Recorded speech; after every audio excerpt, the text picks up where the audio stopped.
Hello, I'm Ted Heidersdorf, and I'm the designer of the board game Animal Uproar. In this game, each player is in charge of their own zoo where the animals are escaping, and they have to round up as many as they can. It's a light game, it's for ages 8 and up, and plays in 20 to 30 minutes. I designed this for AEG's contest going on right now for a game that plays an infinite amount of players. So as many people as you want can play this game, as long as each player has a player board and these 27 components. The games run off a single deck of 27 cards, and that's what gives players options for animal movement and zookeeper actions. So with that, I'm going to jump on the other side of the camera and briefly show you how it plays. The object of the game is to round up as many animals as you can, and the more you get of each type, the more each one is worth. So here's what a typical setup would look like.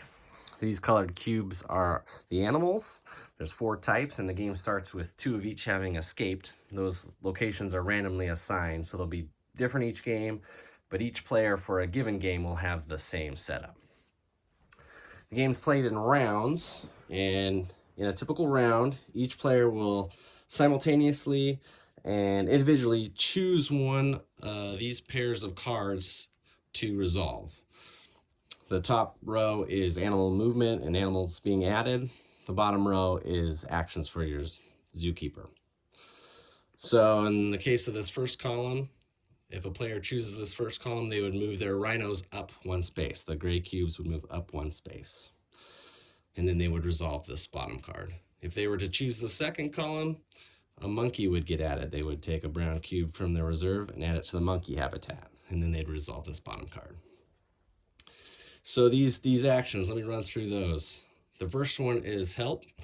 You would get to add a zookeeper meeple to the center of the board and then move 2 spaces.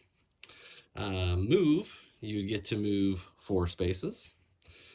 The net action, this is the first of 2 ways of subduing animals. So you would choose a zookeeper, and any animal in the same space or an adjacent space, including diagonally, they would get netted. And to show that they've been subdued, you'd add a black cube on top. Those animals no longer are affected by animal movement cards.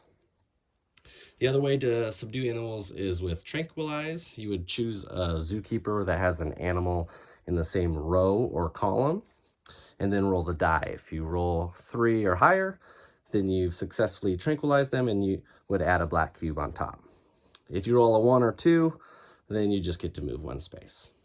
And then finally, the capture action, that allows you to move the animals off the board into the captured area, and the black cube goes back in your reserve. The round ends with this leftmost card getting discarded, everything shifting down 1 and a new one coming out in the rightmost space.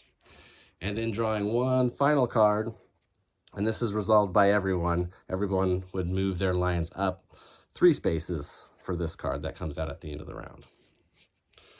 The animals can do slightly different things that you need to be mindful of that they might leave the zoo, they might injure your zookeeper, they might damage locations, and items will end up in this lost area and cost you points at the end of the game.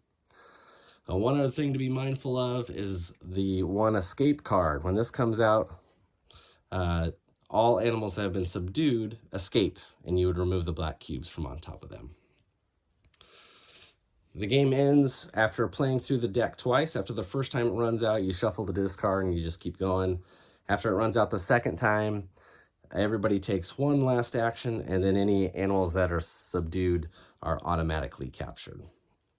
Then you tally up your points. Your animals in the captured area earn you points.